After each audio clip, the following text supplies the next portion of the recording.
Bonjour Thierry. Bonjour Christine. Je t'invite aujourd'hui à une conversation sur la thématique les dialogues alchimiques, euh, en postulant que entre les travaux que tu as faits basés sur ton expérience de vie, sur ton trajet de vie, que tu as nommé la spirale de vie, et ce qui m'intéresse personnellement, qui est le parcours alchimique, le parcours intérieur alchimique, j'imagine qu'il y a des correspondances et peut-être des choses à dire, à tirer pour la période singulière dans laquelle nous sommes, à savoir ce moment particulier de notre humanité, plus ou moins totalement immobilisé par le coronavirus et en plus avec une étape de confinement qui peut-être nous invite à une certaine intériorité, donc une alchimie intérieure, pour peut-être une alchimie collective, c'est-à-dire peut-être des transformations euh, qui pourraient être sociétales ou avoir un impact de notre transformation sur notre engagement. Et toi, ton intention à toi, ça serait quoi alors si on partage nos intentions respectives? Ah ben moi je réponds si tu veux à ta demande, mais à la mode de chez nous, à la mode de chez moi, que tu connais, c'est-à-dire la spirale et, et surtout par un travail sur quelque chose qui ressemble à de l'analogie euh, pour bien comprendre les choses et le travail qui est fait. Et donc j'ai une métaphore, si tu veux, que j'ai travaillé avec les spirales, qui permet de comprendre comment une alchimie intérieure peut se construire, comment ce processus peut se mettre en place à partir de cette métaphore. Voilà. Donc, soit je te déroule tout de suite la métaphore. Non, non, là c'est bien parce que ça permet de camper notre intention. Ouais. Et je dirais pour finir sur l'intention qu'on partage, ce que je trouvais d'important dans la phase qu'on traverse aujourd'hui, donc particulièrement avec le coronavirus et cette phase de confinement, c'est cette proposition qui nous est faite par le vivant de faire cette alchimie intérieure pour une alchimie collective et pour revenir au monde transformé. C'était ça qui m'animait. Et je pensais que ça pourrait être tout à fait intéressant d'écouter nos deux points de vue en termes d'expérience de vie, de cheminement, de compréhension de ce qu'on a vécu, de là aussi où on vit. Toi qui es plutôt dans la nature et moi qui suis plutôt citadine. Et je présume que de nos échanges, il pourrait peut-être sortir un fruit. Voilà. Alors après, tu sais, c'est brut de décoffrage, hein. Par rapport à l'époque que l'on vit, personnellement, c'est une époque pour moi qui me convient quelque part parce que c'est une époque qui va accélérer les choses. Dans ma vie, j'ai eu des bouleversements. En fait, j'ai eu une vie bouleversée. Et le Covid correspond à un bouleversement de plus qui est collectif et qui ne m'impacte pas tout seul, mais dans les bouleversements que j'ai eus, ils ont été aussi collectifs, mais pas à cette échelle-là. Donc, ces bouleversements, je les ai appelés des levées de dormance, c'est-à-dire que on est souvent personnellement, collectivement, sociétalement, et là on a vécu après les 30 glorieuses une période où on aurait pu presque parler de dormance, en tout cas au niveau de l'Europe par rapport au système, disons, néolibéral, occidental. Et le Covid représente un bouleversement profond du collectif et des personnes. Et c'est quelque chose que j'ai vécu régulièrement dans ma vie et donc qui me convient bien et que j'accueille, je dirais pas avec délectation parce que c'est compliqué, mais avec un certain, enfin avec beaucoup d'attention et un certain plaisir pour voir qu'est-ce que cette déchirure, cette levée de dormance va provoquer, va catalyser. Voilà. Ok, donc effectivement, pourquoi ça m'a conduite à parler de processus alchimiques intérieurs et ensuite collectifs, c'est parce que, comme tu le nommes, ce moment singulier de notre histoire d'humanité, et c'est la première fois qu'on vit une situation comme ça, puisque nous sommes tous interconnectés, tous reliés. Alors on n'est pas tous immobilisés, mais enfin on a quand même un impact assez fort sur la totalité de la planète. Ça met un coup d'arrêt à une situation particulière, qui était notre vie dans une époque néolibérale. Ça met un coup d'arrêt et du coup ça ramène chacun d'entre nous chez lui, au sens effectivement de sa maison et de sa maison intérieure. Et du coup, la question qui se pose, c'est comment on l'habite, cette maison intérieure. Quelle profondeur on va apporter, et donc est-ce qu'on va s'autoriser la descente? Parce que dans le processus alchimique, la première étape, c'est l'œuvre au noir, c'est-à-dire la descente euh, qui... donc je te laisserai faire les correspondances avec ce que toi tu nommes la spirale de vie, hein. Mais en tout cas, ce qui est dans l'œuvre au noir, c'est vraiment la perte de repères, la perte de la persona, c'est-à-dire des masques que l'on s'est créés, ce qu'on s'est fabriqué comme identité sociale, personnelle, psychologique. Et là, tout est bousculé puisqu'on est dans une totale incertitude de la sortie du confinement, donc ça nous oblige à aller réfléchir à l'intérieur, mais réfléchir au sens de la réflexion d'un miroir, pour voir qu'est-ce qu'il y a à l'intérieur. Et là, nos ombres nous explosent un peu à la figure, et on a un cocktail d'émotions qui est quand même assez fort, puisqu'on peut être pris par de la colère, de la tristesse, des peurs, puisqu'on est plutôt dans une pandémie de peur. Et alors, qu'est-ce qu'on fait de tout ça? Donc, avant de continuer, te transmets la parole. Qu'est-ce que tu aurais à dire en résonance à ce que je viens d'exprimer? Alors, en résonance, l'œuvre noire, je connais pas bien, hein, je découvre là. Ce que tu viens de dire, pour moi, la correspondance par rapport à ce que j'avais identifié comme repère, c'était la période d'errance. Mhm.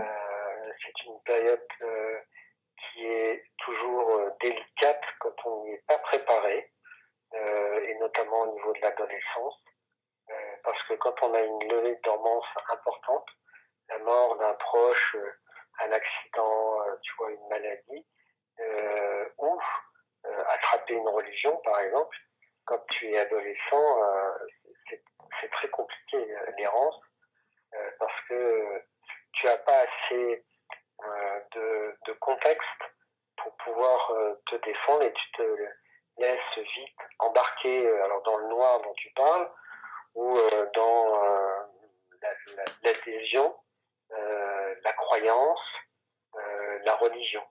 Sauf que quand tu accumules des expériences dans ta vie et que tu as vécu, en ce qui me concerne, j'ai vécu 13 spirales avec 13 errances. L'errance est quelque chose qui déstructure, mais comme toi tu as un contexte, tu accueilles dans ton creuset beaucoup plus facilement cette déstructuration pour faire comme de la cuisine dans ce creuset quelque chose dont tu vas faire un mets en y ajoutant les éléments qu'il faut pour que l'alchimie de cette errance soit savoureuse. Donc par rapport à ça, il faut une certaine porosité et il faut avoir un peu moins de peurosité. Alors quand tu es jeune, c'est la peurosité qui l'emporte et plus tu prends conscience que tu avances en qualité de discernement, à ce moment-là, l'errance, tu l'abordes avec de la porosité. Et cette porosité te permet justement un processus alchimique qui est intéressant. Alors, pour être sûr que les auditeurs comprennent bien, donc tu as fait un jeu de mots entre la porosité et la peurosité. Donc effectivement, je suis tout à fait d'accord avec toi. La raison pour laquelle je t'ai proposé ce dialogue, c'est parce que subir de plein fouet cette situation, quand on n'y est pas préparé à l'intérieur, quand on n'a pas un alignement fort à l'intérieur, quand on n'a pas un ancrage fort, le risque, c'est justement de se sentir désaligné et de sombrer dans la peurosité, c'est-à-dire dans cette Ouais, pandémie de peur, et d'être complètement perdu, de perdre ses capacités émotionnelles et cognitives, et de sombrer dans l'agitation. Tandis que si les processus, pour reprendre ta terminologie, ton analogie, si on a vécu plusieurs spirales de vie en conscience, donc à partir de chocs initiaux qui sont ce que tu appelles la levée de dormance jusqu'à la fin de la spirale, donc à la fin d'un cycle euh, où il y a un retour à l'équilibre, eh bien, c'est pas la même chose. C'est-à-dire ce que tu appelles toi le côté savoureux de l'écoute de cette situation, c'est presque d'entendre une opportunité de croissance, d'évolution. Ça va être la curiosité de savoir ce qui va se passer, d'aller écouter les potentiels qui sont peut-être encore enfouis en nous. Donc ça ne met pas du tout dans la même posture. La posture de peur, elle est quand même dans le rejet, elle se traduit par de l'agitation ou du repli, ou des violences portées contre soi ou contre autrui, et elle ne permet pas forcément l'attitude juste, alors juste étant ce qui va être ajusté à la situation, de pouvoir écouter ce qui a attiré comme profit d'une situation pareille, de pouvoir traverser les inconforts pour aller découvrir la lumière au bout du tunnel. Je te repasse la parole. oui. Bah, donc, les spirales dont on parlait, les 14 spirales, elles, elles passent par, mettons, 14 levées de dormance avec des événements, des accidents. À chaque fois, c'est une petite mort. Et donc, quand tu vis une petite mort, la peurosité est forcément au rendez-vous. Mais c'est pas une mort complète et c'est en tout cas une promesse de renaissance. C'est pour ça que avec le temps, avec les expériences, tu accueilles à chaque fois une nouvelle spirale de façon ouverte, intéressante, parce que tu sais que c'est une promesse en même temps. Donc ça va t'ouvrir, ça va élargir ta compréhension. C'est pour ça que des fois on dit il fait bon vieillir parce que ça élargit notre compréhension. C'est encore ça en termes qualitatifs qui nous arrive par rapport à d'autres âges. C'est le passage de l'individualisation à l'individuation qui permet en fait de rentrer dans quelque chose de plus qualitatif dans sa vie, dans sa compréhension, dans son discernement. Voilà, donc le Covid, si tu veux, c'est la déchirure, une large déchirure qui m'atteint personnellement, qui nous atteint collectivement, mais à partir du moment où tu as vécu une vie bouleversée, qui est parsemée de petites morts, c'est le risque d'une mort supplémentaire, mais qui est bien plus intéressante que ce qu'elle nous fait perdre ou, là où elle nous fait peur, quoi. C'est au contraire une promesse, et au contraire l'étape qui vient après, des alliances pour se mettre en chemin, ce que j'appelle l'itinérance.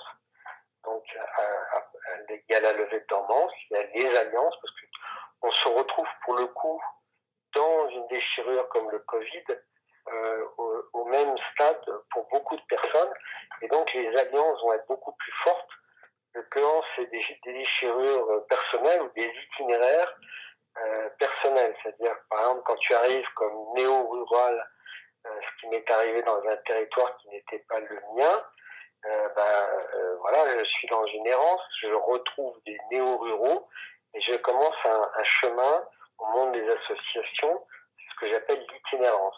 Là, avec le Covid, c'est la société, voire la planète dans son ensemble, qui peut se mettre sur un chemin nouveau pour se donner d'autres repères que ceux qu'il y avait avant. Donc voilà tout l'intérêt, quoi. C'est une dimension, je dirais pas une cerise sur mon gâteau, sur ma sculpture de fille, mais je dirais quelque part, j'en attendais pas tant. Voilà. Alors je vais me permettre de rebondir sur deux choses différentes que tu as dites. La première, c'est peut-être de mettre un mot d'explication entre individualisation et individuation. Ouais. Donc l'individualisation, c'est effectivement tout ce qu'on fait dans la première partie de vie, quand on cherche à exister, à avoir une identité sociale, et du coup on est seul en train de forger cette identité. Alors quand je dis seul, c'est parce qu'on a besoin d'exister tout seul, on recherche de la reconnaissance pour ce qu'on a réalisé. Bien sûr, c'est avec les autres et au travers des autres. Tandis que le processus d'individuation, c'est Jung qui en a parlé notamment, et c'est tout le trajet intérieur qu'on peut reprendre enfin pas soi, mais avec la spirale de vie et ou avec le processus alchimique, c'est-à-dire cette descente, cette déconstruction de cette construction identitaire qu'on s'était forgée, mais qui était quand même basée sur des prémices familiaux et des bases forgées par l'environnement, l'école et autres. Et donc, à un moment donné, on se rend compte qu'on est peut-être défini par les autres et qu'on ne s'est pas complètement défini soi-même.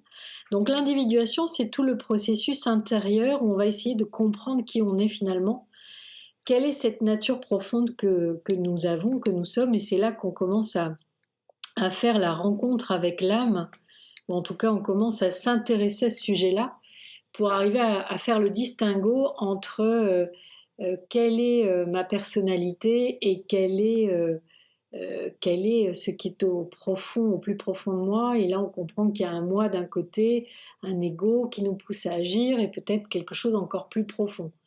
Donc, le processus d'individuation, c'est d'aller chercher cette pépite à l'intérieur, c'est-à-dire à la fois la pépite de soi, c'est-à-dire cet espace du grand tout qui est à l'intérieur de nous, ou du divin, pour reprendre les soufis, qui s'étaient dit où cacher le divin, à l'intérieur de l'être humain, il ne la trouvera jamais. Donc c'est aller retrouver ce divin en soi, et aussi aller retrouver une dimension plus singulière, mais basée sur l'introspection et la compréhension de ce qu'on a vécu dans sa vie, plutôt que sur une construction pour démontrer des choses aux gens. Est-ce que tu veux réagir à ça, ou alors je vais au deuxième point que je voulais... C'est-à-dire que moi, j'aurais bien, quand même, je t'aurais bien présenté l'analogie dont je te parlais. Vas-y, tu es le bienvenu. Vas-y. Parce que ça va... Alors, c'est bon ou c'est pas bon, si tu veux, en termes d'analogie, mais en tout cas, ça va reprendre ce que tu viens de dire et ça peut éclairer. Alors, je sais pas si tu vas souvent sur la plage, mais sur la plage, moi, quand j'étais petit, et il y a eu toute une période de ma vie où je dis que j'ai été enseigné par la mère, MER, tu sais, et parallèlement à l'enseignement de ma mère, ME accent grave RE, je remarquais, si tu veux, des petites sculptures sur le sable faites par des vers. Tu as déjà dû voir ça, des petits monticules. Oui. Qu'on retrouve dans le jardin de Camille aussi, ces petits monticules. Et je trouve que c'est intéressant ce processus de digestion d'un individu des choses de la vie qui laisse derrière lui une forme. Tu sais, c'est des espèces de monticules, de traces. Et j'étais toujours admiratif et émerveillé par toutes les formes. J'essayais de de deviner ce qui était arrivé à ces bêtes au moment où elles faisaient ça. En général, c'était au retrait de la marée. Voilà. Et mes spirales, si tu veux, pour faire l'analogie, elles ressemblent à ça. C'est-à-dire que dans les 9 spirales qui correspondent à la grenouille qui veut devenir aussi grosse que le bœuf, c'est-à-dire à l'individualisation, d'accord, hein? Oui, c'est ça. Eh bien, il faut que tu imagines une jarre ou un vase en colombin. Je ne sais pas si tu vois ce que c'est que les colombins. Oui, voilà. Je vois bien.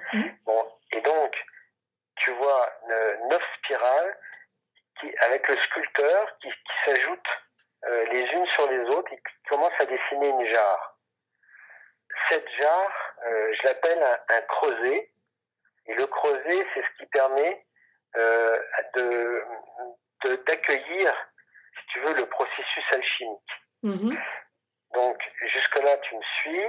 Tu as ces 9 colombins, par exemple, donc ça te fait un creuset élargi, et dans lequel, qui sont fermés par un tissu, qui sont fermés par une trame qui est plus ou moins serrée. Donc, l'avantage que j'ai eu, si tu veux, dans ma vie, c'est que j'ai eu des déchirures des trames primaires. La trame primaire, c'est la trame filiale, mettons, paternelle, qui est une trame très serrée et qui ne permet pas de produire quelque chose qui se rapproche de ton potentiel ou d'une quête de cohérence.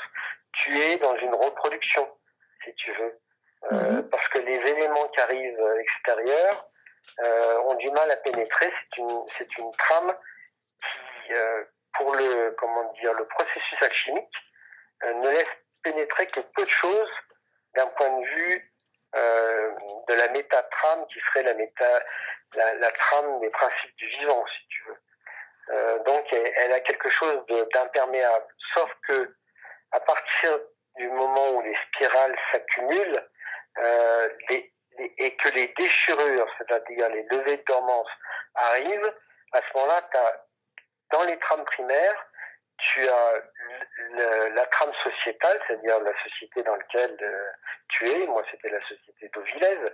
Et puis après, tu as une trame, on pourrait dire la nation française, et ainsi de suite. Tu vois, des trames différentes, mais jusqu'à une métatrame qui est l'influence de la mer, par exemple, et qui s'infiltre dans les déchirures sur ce creuset.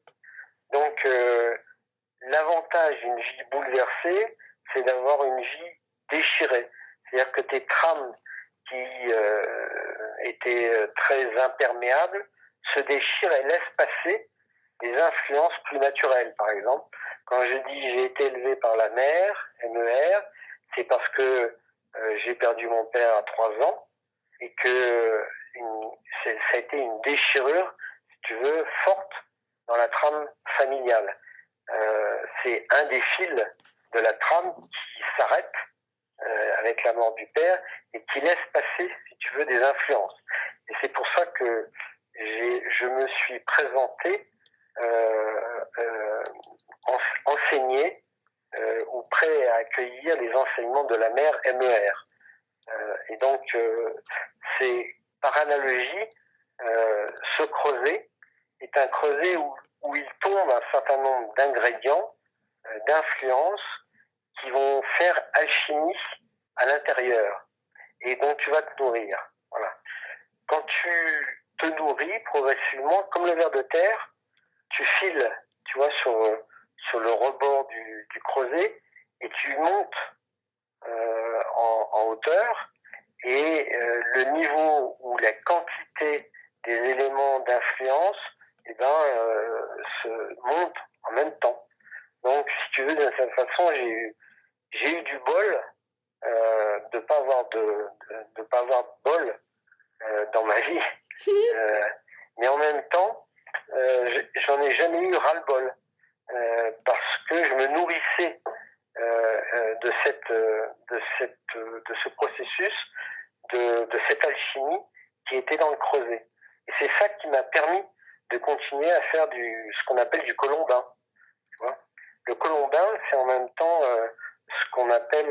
aussi la merde, d'une certaine façon, qui est derrière nous.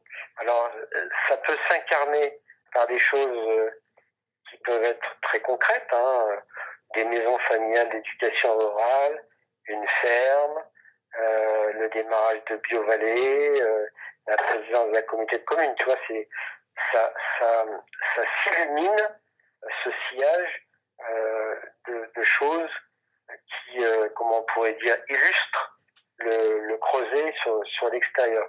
En tout cas, ce creuset me paraît important parce que c'est avec la mémoire le lieu qui te permet de pratiquer des alchimies.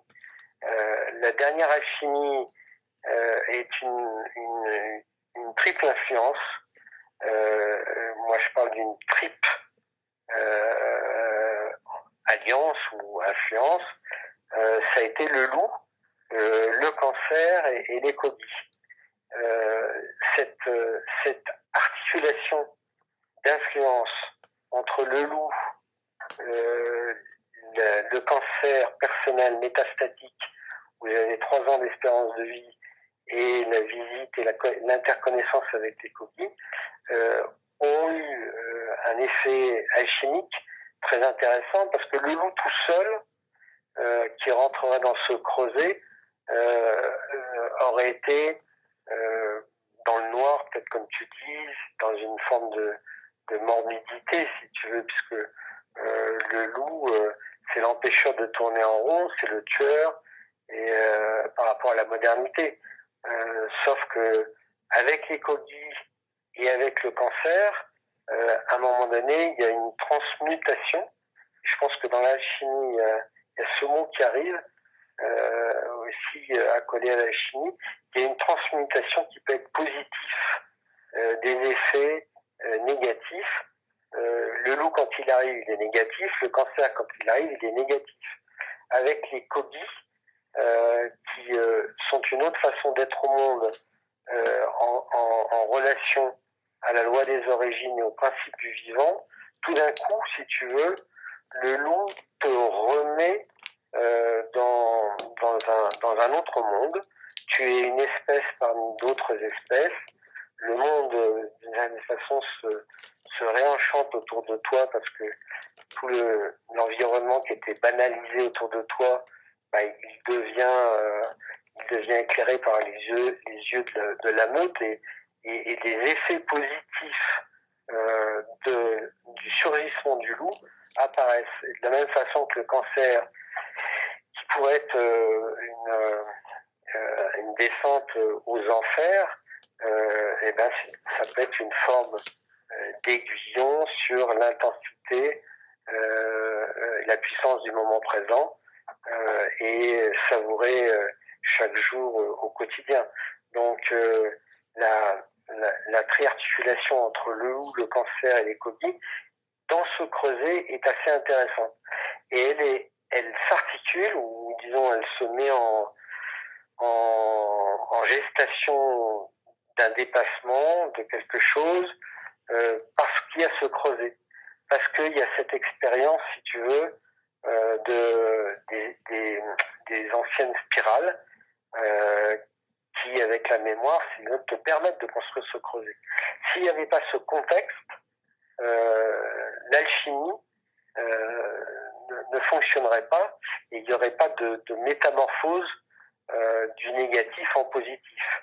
Là, ce qui se passe, c'est que le négatif se conjugue avec le positif. Et tu passes aussi d'une réflexion dualiste à une trialogique, ou à une dialogique. C'est-à-dire il y a une vraie métamorphose de ta conscience, où tu t'aperçois que la mort est au service de la vie, et donc la porosité, si tu veux, s'efface par rapport à la porosité, quand tu t'aperçois que la conjugaison des extrêmes est quelque chose d'intéressant par rapport à la dualité. Alors, et pour ça, il faut un creuset. Alors pour l'alchimie, ça s'appelle un athanor. Effectivement, c'est un creuset, un chaudron qui permet de poser les éléments, de mettre le feu alchimique pour qu'il y ait une transformation jusqu'à une transmutation d'un état de la matière à un autre. Et c'est vrai que dans la phase de descente, la phase de l'œuvre au noir et avant que ça passe aux autres étapes, on peut avoir des athanors qui cassent. Et dans notre vie, on peut avoir des creusets qui se fissurent, des chaudrons qui se cassent. Et ça me fait penser aux citations de Jung et de Leonard Cohen sur le fait que c'est par les fissures que la lumière passe. Et c'est aussi le kintsugi des Japonais, c'est-à-dire cet art particulier de la céramique qui fait que on reprend les morceaux d'un pot qui est cassé, d'une poterie qui est cassée, on les rassemble et on les relie par de l'or, de la peinture d'or. Donc là, on a vraiment le processus alchimique illustré. Donc à un moment donné, on peut avoir son creuset qui est cassé et comment est-ce qu'on va le reconstruire. Donc il y a un aller-retour en fait entre l'athanor, le creuset, le chaudron qui permet l'alchimie et à la fois la dynamique d'alchimie qui fait que parfois il faut casser le contenant, le chaudron, parce que peut-être ce contenant n'est plus assez contenant. Il y a quelque chose qui s'est vicié volontairement ou pas volontairement, individuellement ou collectivement. En tout cas, il a des trous de partout et avant que la lumière ne puisse y revenir, il est peut-être nécessaire de le réparer. Donc j'aime bien ce lien entre différentes traditions qui rendent compte de l'importance du contenant qui contient le processus alchimique et le processus alchimique qui peut re-questionner le contenant et le revisiter et le mettre à mal. Donc ça, je trouve que c'est bien intéressant. Et puis, je reprends ta notion de trame qui ramène effectivement au kogi et à la notion de tissage, puisque et tu pourras mieux le décrire sans doute encore que moi, mais voilà, il s'occupe d'abord du tissage humain, du tissage collectif, dont ils font l'analogie, comme Gandhi le faisait aussi, avec un tissage réel et physique du coton pour en faire un textile à partir duquel il s'habille. Donc il y a un lien entre ce tissage de la matière qui permet de s'habiller et le tissage de la relation à l'autre et le tissage de la relation à l'intérieur. Et c'est ce tissage, cette trame serrée de qualité qui devient contenante comme d'autres types de contenants et qui permet la transformation. Les Kogi ont aussi la nouée, le temple que vous avez réalisé à différents endroits. Donc ça, c'était un point sur la notion de creuset et de processus alchimique, c'est-à-dire que en fait, il y a une interaction des deux. Sans contenant, c'est un peu les énergies du Tao. S'il y en a que de l'énergie yang, donc de l'énergie qui se disperse, on va rien pouvoir créer. On a besoin d'un contenant. Par contre, si on a un contenant qui n'est jamais fécondé, on n'a pas non plus de vie. Donc la vie, c'est la double dynamique entre du contenant qui reçoit les énergies du ciel et les énergies d'une certaine effervescence, et une effervescence en contenant, c'est de la dispersion. Donc ça, c'était un point par rapport à ce que tu venais de dire. Et après, j'avais envie aussi de raisonner, vraiment dans le sens de résonance, par rapport à ce que tu as dit sur le loup, le cancer et les Kogi. Et effectivement, selon la vie de chacun, le loup peut venir nous interpeller dans la peur, hein, la peur de la proie, la peur de la prédation. Donc chacun fera l'analogie qu'il veut entre son loup intérieur, comment on considère l'autre comme un loup, comment une situation peut être un loup.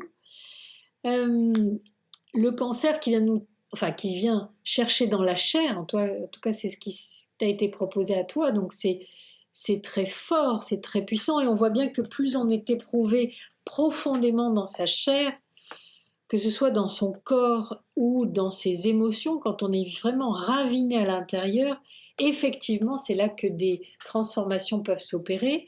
Et quand tu parles des Kogi, c'est ceux qui viennent apporter la sagesse et le sens, en fait. Hein, C'est ceux qui viennent éclairer ce qui se passe d'une autre dimension. hein, Et là encore, c'est le lien avec ce processus alchimique, c'est-à-dire que toute la question de l'alchimie, c'est de prendre conscience qu'en fait, nous sommes des toutes petites choses reliées à quelque chose de bien plus vaste, chacun le nomme comme il veut, hein, l'univers, le grand tout, le divin, peu importe. Mais c'est cette humilité, cette prise de conscience qu'on est relié à beaucoup plus grand, au vivant, et que si on en comprend les lois, alors elles nous éclairent pour une transformation intérieure et reconnaissant, on va se mettre à son service après. Il y a une espèce de reconnaissance de la transformation intérieure grâce à l'éclairage de ces représentations de sagesse et du tout, qui font qu'ensuite on a envie de restituer, de rendre, de donner à ce hein, qui nous a éclairés. hein. Est-ce que tu as envie de rebondir là-dessus? Hein, ouais. Euh, le, le dernier exemple que je prends qui correspond à ma 13e spirale, mais il y en a eu d'autres avant de processus alchimiques, c'est-à-dire le loup, le cancer et les coquilles, c'est que quelque part, si tu veux, ça te met dedans, c'est-à-dire dans la vie. Effectivement, le cancer, ça te prend très profondément aux tripes, puisque quand on t'annonce 3 ans d'espérance de vie, tu te dis chaque jour est important, je vais la savourer. Comment je fais pour penser à danser ma journée le matin et le soir, je fais une petite évaluation de savoir si j'ai été à la hauteur, si tu veux, d'avoir eu la chance d'être en vie, quoi. Et donc, le loup est une introduction, un peu comme le Covid, si tu veux, il surgit dans ton quotidien d'exploitation et il commence à te mettre dedans parce que, comme je disais tout à l'heure, la nature que tu avais perdue de vue à travers différentes choses, ton administrativité, la modernisation de ton exploitation et tout ça, à un moment donné, euh, en 2013, quand on a eu 18 attaques sans brebis qui sont mortes, j'ai passé une année à regarder les crêtes, à regarder les vallons, à regarder les bosquets pour savoir où est-ce qu'ils étaient, qu'est-ce que je ferais si j'étais à leur place. Et à la fin, pratiquement la dernière attaque qui s'est faite en décembre, j'ai préparé avec Camille un parc, si tu veux, au niveau de la ferme, pour redescendre les brebis qui étaient à la montagne, parce que on était dans la brume, il neigeait, et j'étais sûr qu'ils allaient attaquer.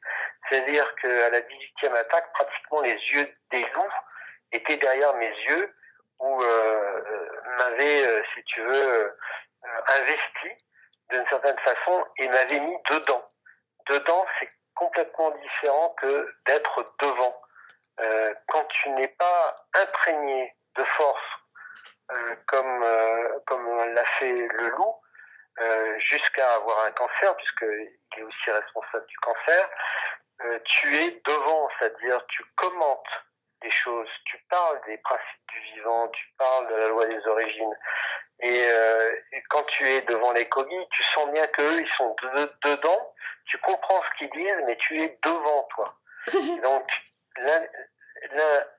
l'important, si tu veux, quand tu es dedans, c'est que tu rentres vraiment dans la notion d'interdépendance dont tu parlais là, d'interrelationnel, de relation au vivant.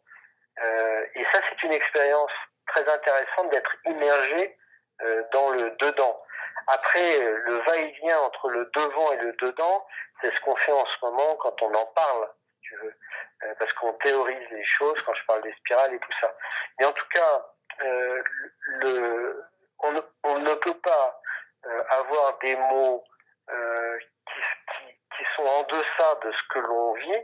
C'est-à-dire il faut que ces mots elles soient pleines de vie, elles soient pleines d'expérience, pleines de pratique, pour que effectivement les mots prennent une autre allure que ceux que l'on prononce aujourd'hui, et quand on est hors sol, c'est encore plus compliqué, qu'elle soit pleine de vie. Voilà. Donc le dedans dans lequel t'amène le loup, et ben sa prolongation, ça va être le dedans dans lequel t'amène le cancer. Et on cherche souvent la nature à l'extérieur de nous, et on a oublié que nous étions la nature. Donc on est un temple formidablement compliqué. Quand tu reçois quatre pages d'analyse du labo sur ton sang, tu t'aperçois qu'il n'y a pas que le cœur, la respiration, c'est plein d'autres labos, si tu veux, qui fonctionnent, et que la nature est en toi.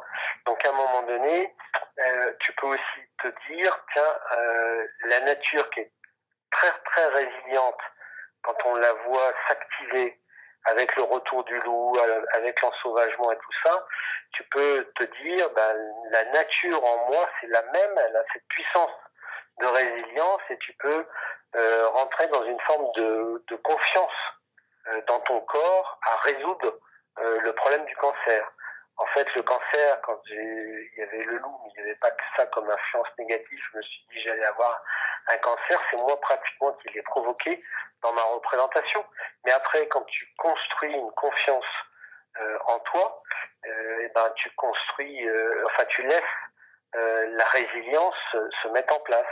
Bon, tu bombardes un peu chimiquement, tu es accompagné, tout ça, mais je pense que le cœur, si tu veux, de la résilience est dans une confiance et dans une compréhension de la nature, de la qualité de l'interdépendance dans laquelle tu es. Et les coquilles, eux, en font la démonstration vivante. Donc c'est pratiquement une preuve. Et quand tu es dedans, il y a quelque chose qui se passe qui est de l'ordre de la gratitude.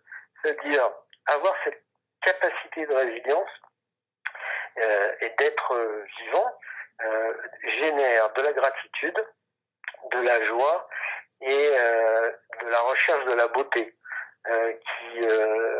qui est autour de toi. C'est-à-dire que c'est comme un coucher de soleil que tu voudrais bien faire partager, si tu veux.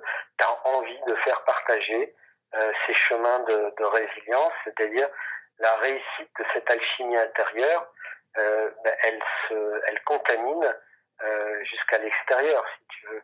Et quelque part, quand ton alchimie intérieure est réussie, ce que tu fais de plus révolutionnaire pour toi, tu le fais pour les autres. Et ça me paraît intéressant pour parler de l'ego aussi. Alors, oui, on va se le garder pour après, pour pas enchaîner trop de concepts à la fois. Voilà. Je voudrais juste commenter une chose que tu as dite et faire une petite interruption. Parce que je voulais qu'on fasse une remontée justement vers la résilience, donc on va essayer de découper ça.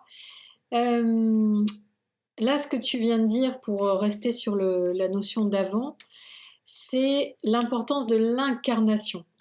Et ce que ce Covid nous amène, c'est une invitation vivante à comprendre, au sens de comprendere, prendre avec. C'est-à-dire que on ne peut pas faire l'économie du trajet intérieur.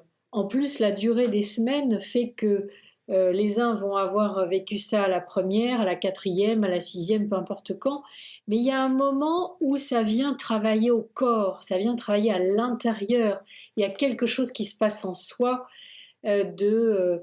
qui n'est pas que de la réflexion au sens intellectuel. C'est quelle est la question du sens. Et avec la question du sens, c'est mais je suis qui, qu'est-ce que je souhaite vivre, etc. Et donc ces questions projectives sur une sortie du confinement, sur le futur, sur ce qu'on veut vivre, nous amènent évidemment aux questions sur soi-même. Donc ce message fort que toi tu illustres par les spirales de vie que tu as eues, et notamment par le cancer, le loup et les coquilles, est un bel éclairage pour la présence du Covid, parce que nous ne pouvons pas faire ce processus alchimique si nous n'allons pas profondément, complètement en incarnation dans notre chair à comprendre ce qui s'y passe. de comprendre que c'est en nous, dans la chair et dans les émotions, dans la manière dont on va être brassé, dont on accepte d'être brassé, d'être malmené, d'être mis dans l'inconfort. C'est dans cette acceptation-là qu'alors autre chose peut émerger.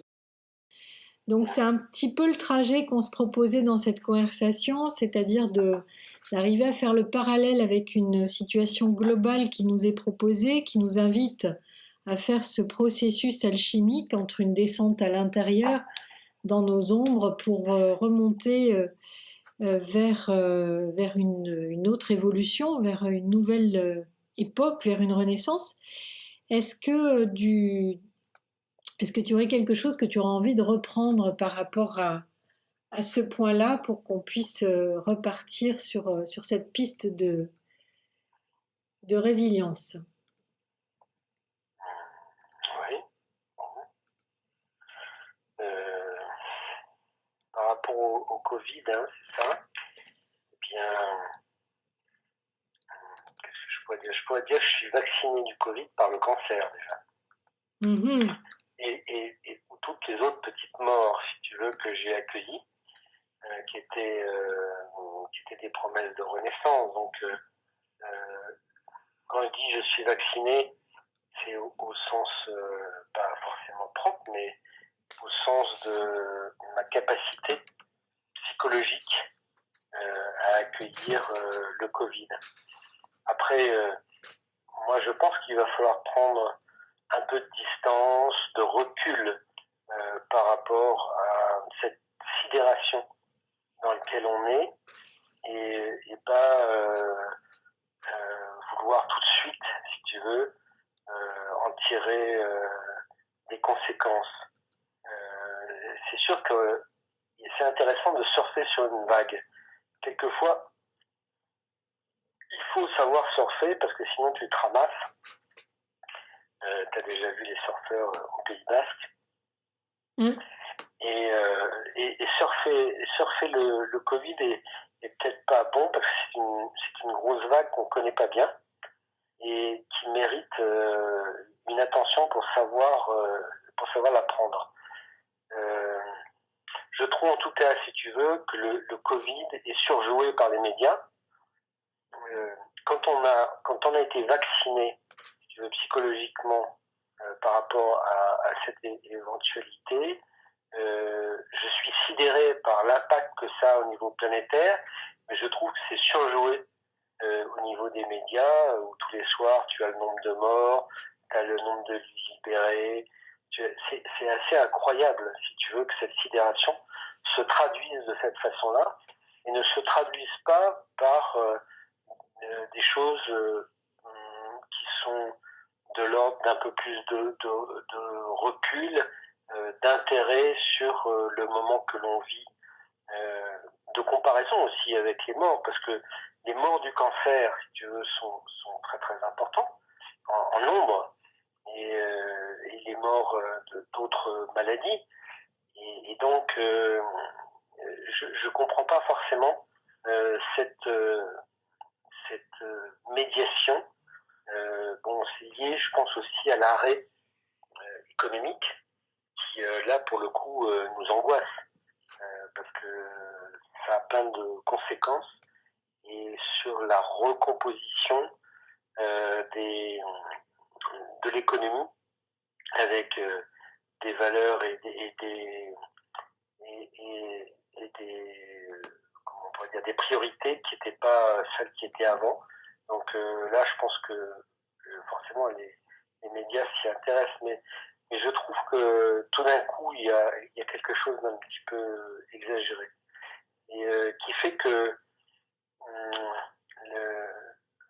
la résilience, si tu veux, à travers cette pause qui nous est donnée, n'est pas forcément au rendez-vous, parce que on est traversé par la partie noire, si tu veux, de cet aspect-là. Donc ce serait bien de rééquilibrer un petit peu ces choses-là.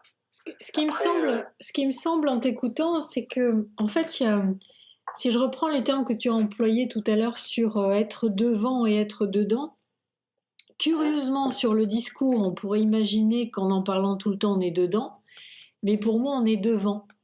C'est-à-dire que cette espèce d'agitation médiatique sur le sujet ou d'agitation à essayer de faire quelque chose plutôt que d'écouter à l'intérieur ce que cela peut transformer, c'est resté en fait dans le paradigme d'avant. C'est-à-dire qu'on n'a pas bougé d'un iota là-dessus. On est resté sur le paraître et les devants, comme si on était devant la porte en fait, et que très peu osent franchir le seuil. Et on n'ose pas franchir le seuil parce qu'on n'est plus habitué à gérer nos émotions, ou pas d'ailleurs, je ne sais pas si on l'a déjà été.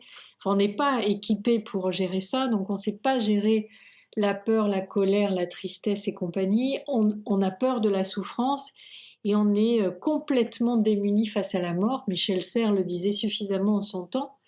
On a complètement voulu éradiquer la mort et du coup on ne sait plus la prendre en considération, alors que ça tu l'as dit au tout début aussi, en fait la mort est dans la vie et la vie est avec la mort, donc cette imbrication des deux, en ayant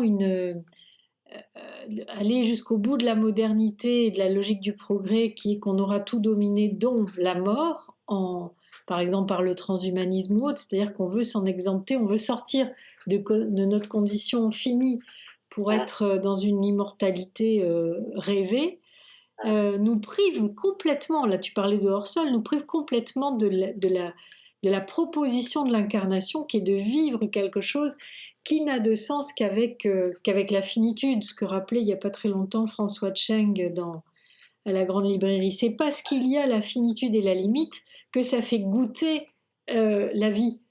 Tandis que si on était immortel, après tout, tu vois, cette conversation, on pourrait l'avoir plus tard, dans 100 ans, ça serait pas bien grave. Donc il y a quelque chose de l'ordre d'un impératif à vivre qu'il ne faut pas confondre avec une urgence agitée. C'est-à-dire qu'on est invité à une profondeur de présence et d'être dans l'instant présent, de déguster ce qui nous est donné et de ne pas tomber dans l'urgence qui se traduirait par de l'agitation. Est-ce que ça t'évoque quelque chose ou est-ce qu'on poursuit nos pérégrinations? Eh bien, ce que je disais, c'est que même notre dialogue, là, si tu veux, il ne faudrait pas qu'il soit motivé par une forme d'opportunité à prendre la parole sur ce sujet. C'est une grosse responsabilité de parler de ça. C'est pour ça que je te disais, il faut prendre un peu de hauteur, un peu de recul par rapport à cet aspect sidération et le fait que ce soit surjoué par les médias pour l'aborder en sagesse, quoi. Donc je me méfie toujours un petit peu, si tu veux, de surfer sur la vague tout de suite, d'être présent sur le sujet. Voilà, c'est juste ça que je voulais dire. Je suis bien d'accord. Je suis bien d'accord avec toi et ça m'amène à quelque chose qui est, et ça va avec la résilience, qui est la vitalité du vivant que tu as nommé tout à l'heure avec le surgissement. C'est-à-dire que pour moi, on est dans un moment où on a des paradoxes à gérer, dont un parmi des tas d'autres, qui est la profondeur et la souplesse d'adaptation à la vie. Ce qui ne veut pas forcément dire rapidité ou urgence, mais on voit bien, et j'observe ce qui se passe un peu sur les réseaux sociaux, chaque semaine, il y a des choses qui se passent, pas en termes d'événements, en termes de boucles de rétroaction systémique. C'est-à-dire que selon ce qu'il se passe et les interactions entre les individus, ça produit quelque chose qui agit lui-même sur le système. Et les acteurs que nous sommes du système s'y réadaptent. Donc là, il y a quelque chose de très singulier qui fait qu'on ne peut saisir ce qui se passe que précisément si on est dans la présence à ce qui est. Et ce côté labile, on va le retrouver aussi dans le vivant. C'est-à-dire, et ça toi tu connais bien plus par cœur, quand tu fermes la porte de ta ferme, tu ne sais pas ce qui va se passer avec les brebis, avec les vaches, etc. Tu ne peux pas dire demain matin, ça sera exactement comme le soir même. Mhm. Il peut y avoir des surprises. Et du coup, tous les jours, tu vas être obligé de réinventer quelque chose en fonction des interactions qu'il y aura eu. Que ce soit sur le territoire, entre les animaux, entre les humains et les animaux.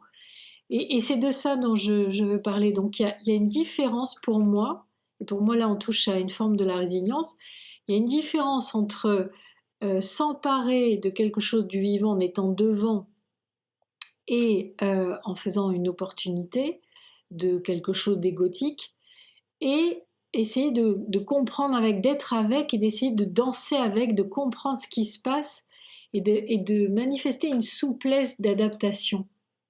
Mhm. Oui. Mais écoute, là, ce qui me vient, c'est la notion d'imprégnation. Euh, C'est-à-dire que ça va avec l'idée de reconnexion, mais la reconnexion me paraît toujours très volontaire, c'est-à-dire c'est l'homme qui se reconnecte avec la nature, alors que l'imprégnation, c'est ta capacité à accueillir, à être imprégné par ce que tu vois, par un territoire, par le vivant, par les animaux dont tu parlais, qui t'enseignent et qui fait que tu comment dire, te prépares au changement, qui te font mettre en permanence dans une situation d'accueil du changement. Et cette posture d'accueil du changement, parce que tu es en prise avec le vivant, tu as été enseigné par le vivant, te permet aussi d'avoir une posture par rapport à un événement comme le Covid. Alors que quand tu es dans la modernité, quand tu es dans le contrôle, quand tu n'es pas dans le lâcher prise, tu as beaucoup plus de difficultés. C'est pour ça que en tant que paysan, si tu veux, le Covid fait partie des événements possibles, si tu veux, que tu accueilles. Et pour nous, d'ailleurs, le confinement, il n'existe pas. On est toujours dehors, on est toujours avec nos bêtes. Nos bêtes, on les a pas mis sous cloche, si tu veux. Il faut aller les voir, il faut les nourrir. La vie continue, si tu veux. Donc ça n'a rien à voir en termes d'impact psychologique quand tu es paysan que quand tu es en milieu hors sol urbain, quoi. Et là, on voit la grosse différence, quoi, de posture. Mm. Et l'imprégnation, si tu veux, est quelque chose d'important parce qu'elle construit aussi quelque part ton émerveillement des processus naturels, de la beauté naturelle, et s'ensuit, si tu veux, une forme de joie naturelle et de gratitude. Mais l'imprégnation, c'est parce que tu es dans un expérientiel que tu peux la vivre, c'est difficile. C'est pas toutes les situations qui permettent, si tu veux, la pratique d'une imprégnation. Tout à fait, c'est là que tu parlais de contrôle avec la modernité. Effectivement, la maîtrise qu'on a avec les arts martiaux, c'est ça la différence. C'est-à-dire que le processus d'individuation va permettre à un être humain de sortir de son besoin égotique de contrôle sur lui, sur l'autre et sur le vivant, pour commencer à accepter d'être agi par le vivant, de se laisser traverser par le vivant et de se faire féconder par le vivant, ce qui est quand même une posture d'humilité et de lâcher prise, puisqu'on arrête de vouloir quelque chose sûr, on se laisse traverser, et par contre on a un peu comme le roseau, c'est-à-dire que ça permet une fluidité d'adaptation au flux du vivant. Et cette posture-là n'est possible que si effectivement on est aligné et aligné ancré en fait. Donc, Ancré, oui.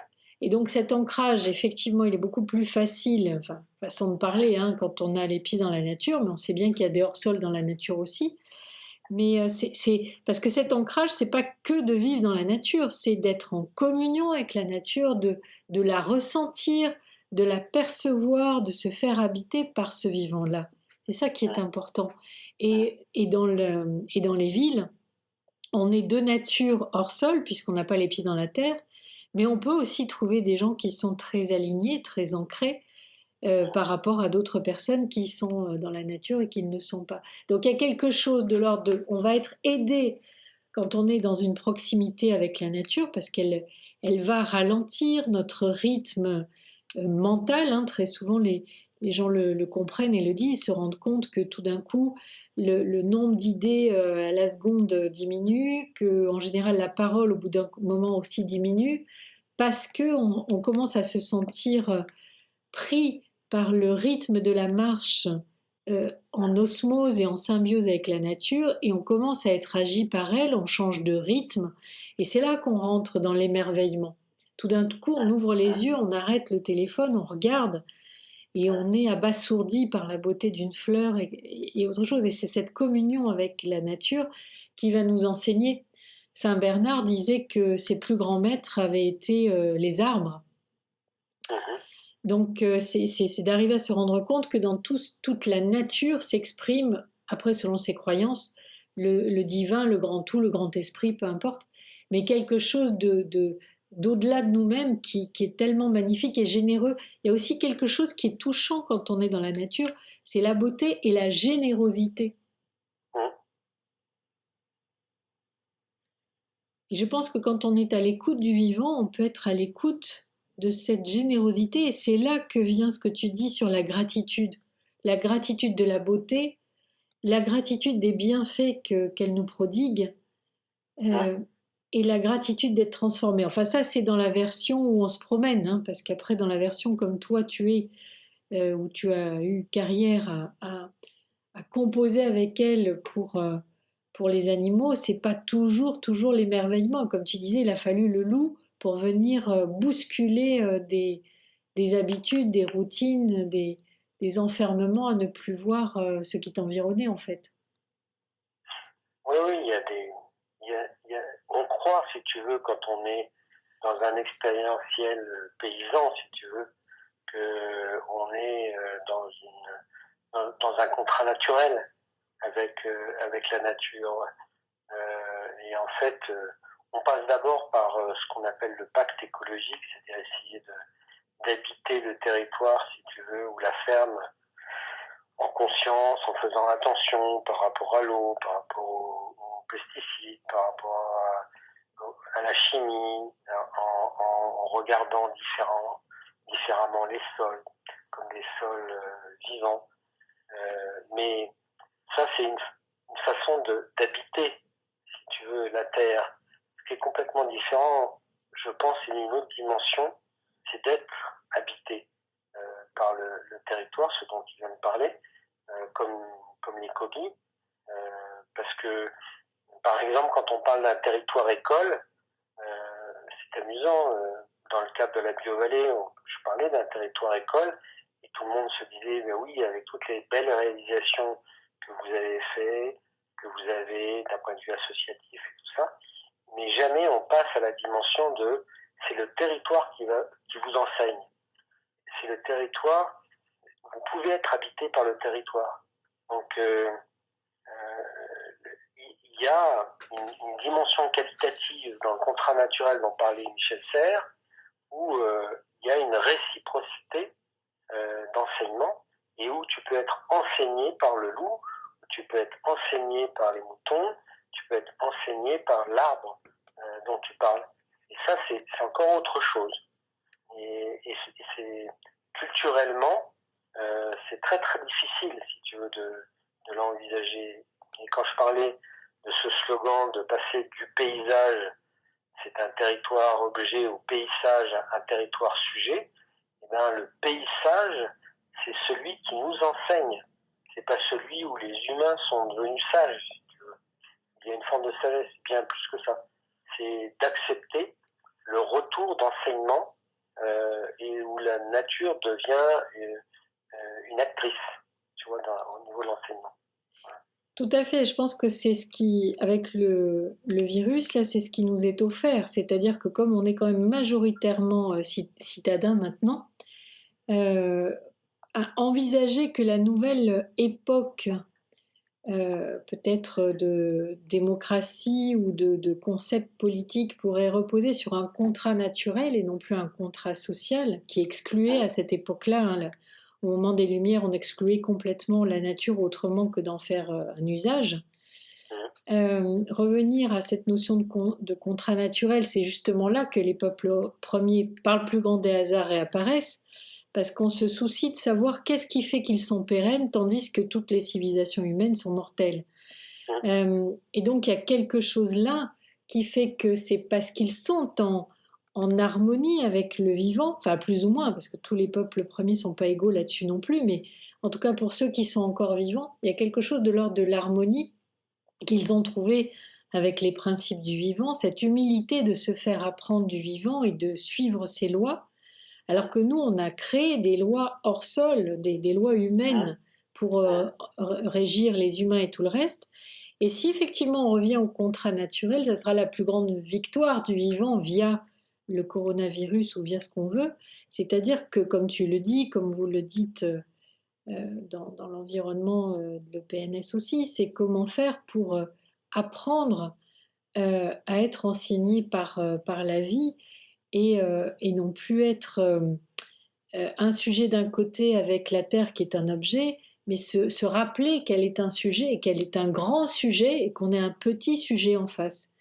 Et donc si on réapprend ce tissage, si on réapprend les lois du vivant, si on essaie de comprendre comment ça marche et d'écouter comment ça marche, on peut peut-être enseigner. Alors ça sera rugueux, entre les hommes ça a été rugueux, hein. Je reviens encore à Michel Serres qui avait mentionné que c'est au XXe siècle, c'est la première fois de l'histoire de l'humanité où l'humain crée plus de morts que ce que la nature pouvait causer.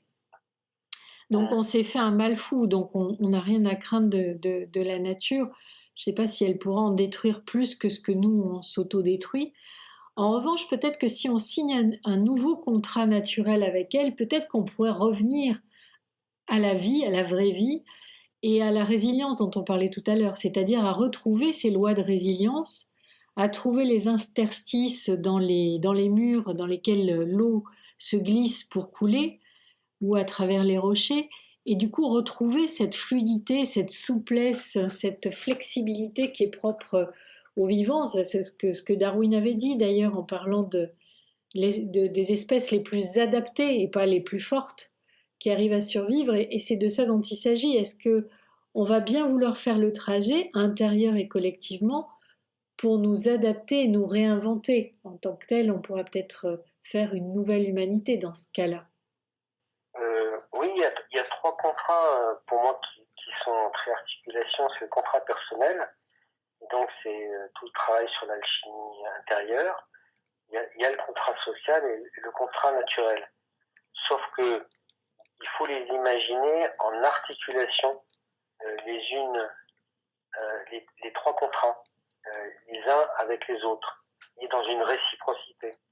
Une petite anecdote, on avait emmené les Kogi au Sénat, et les sénateurs parlaient du progrès de 1789, liberté, égalité, fraternité.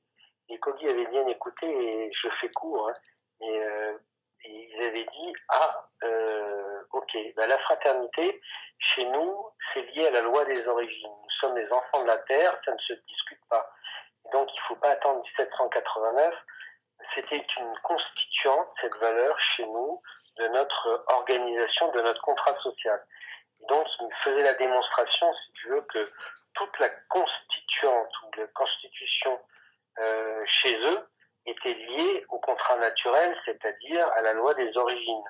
Et c'était pas les hommes pour les hommes qui parlaient aux hommes et qui disaient un jour, en 1789, nous paraît important que la fraternité soit inscrite. Alors les sénateurs avaient été un peu ébahis sur la source, si tu veux, de cette valeur de fraternité qui pour les Kogi était une évidence et qui faisait qu'ils nous appelaient les petits frères. Et donc les contrats naturels, social, personnels sont en interdépendance pour moi, si tu veux.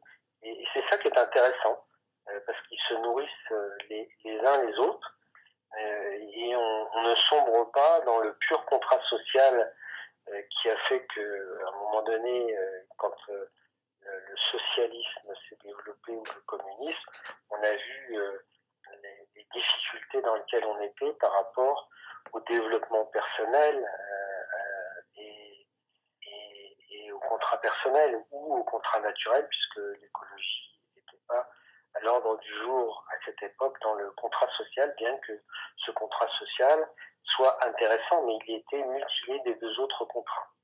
Voilà, donc c'est une préarticulation entre ces trois contrats qui fait que ça relie l'alchimie intérieure, l'alchimie extérieure sociale et l'alchimie naturelle qui, elle, est assez exemplaire pour les deux autres alchimies. Oui, tu as tout à fait raison de rappeler cette alchimie avec le vivant. Et ce que tu mentionnes, là tu l'as mentionné à 2 reprises, et c'est une notion qui m'est très chère, la notion de tiers. C'est-à-dire que je lis pas mal d'articles qui mentionnent, qui parlent de l'après-confinement, et qui parlent de 2 scénarios principaux. Il y en a quelques-uns qui en parlent de 3, mais on voit que on est quand même très très habitué et très rapide à retomber dans des choses qui s'opposent, qui sont binaires, qui sont dans la dualité.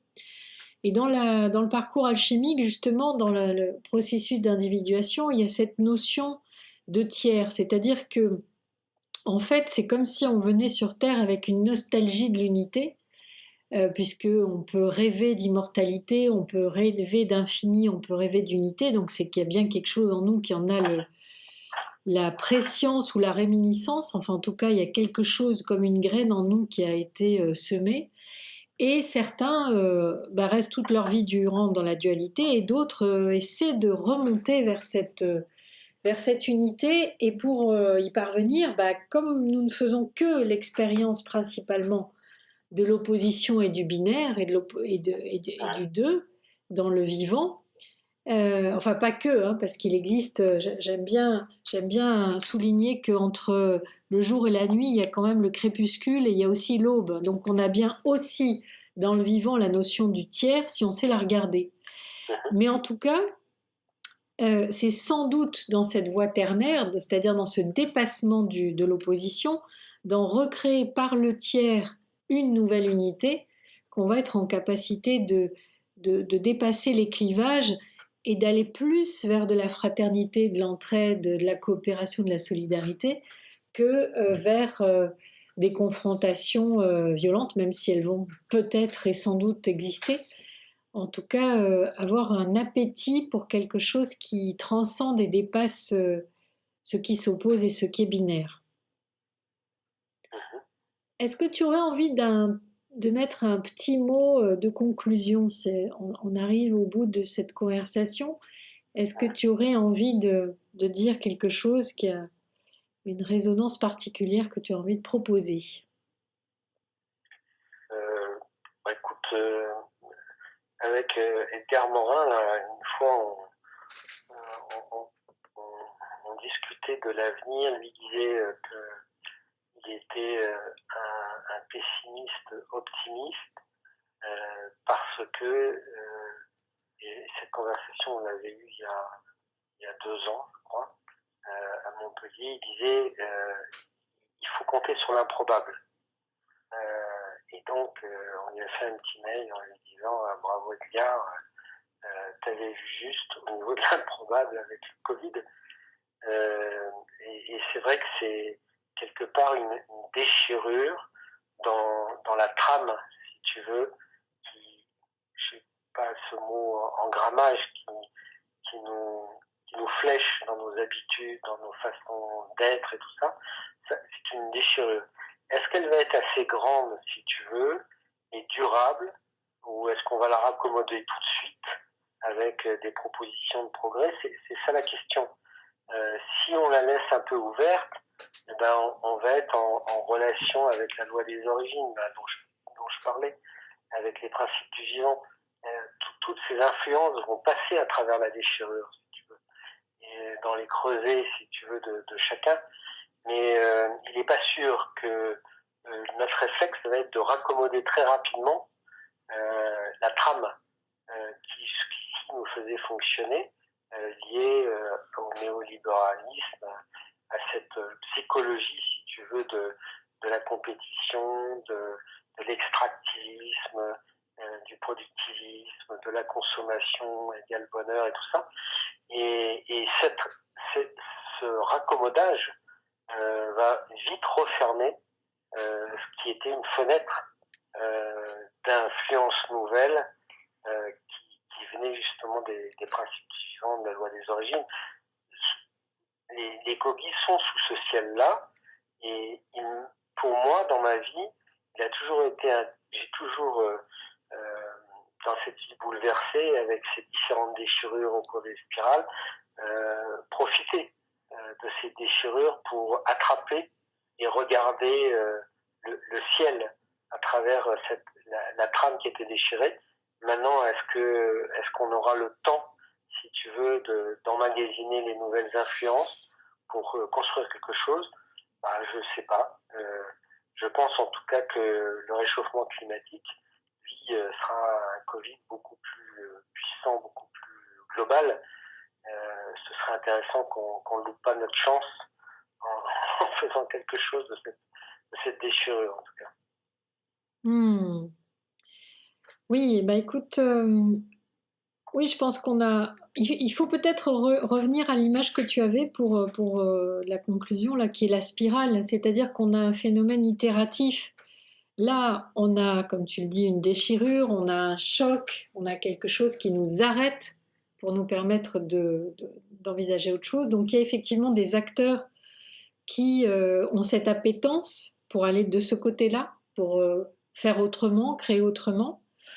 Il y a toute une partie, comme dans la courbe de Gauss, la grande majorité des personnes qui, je dirais, continuent à être dans la somnolence et qui n'ont qu'une hâte, c'est de faire comme les Chinois le premier jour, de se ruer chez Hermès ou ailleurs pour dépenser 2,7 millions de dollars de produits de consommation. Donc on aura sans doute cette grande quantité de personnes qui vont sans doute refaire comme avant, et puis une poignée de personnes qui ont tout intérêt à remettre le système tel qu'il était auparavant.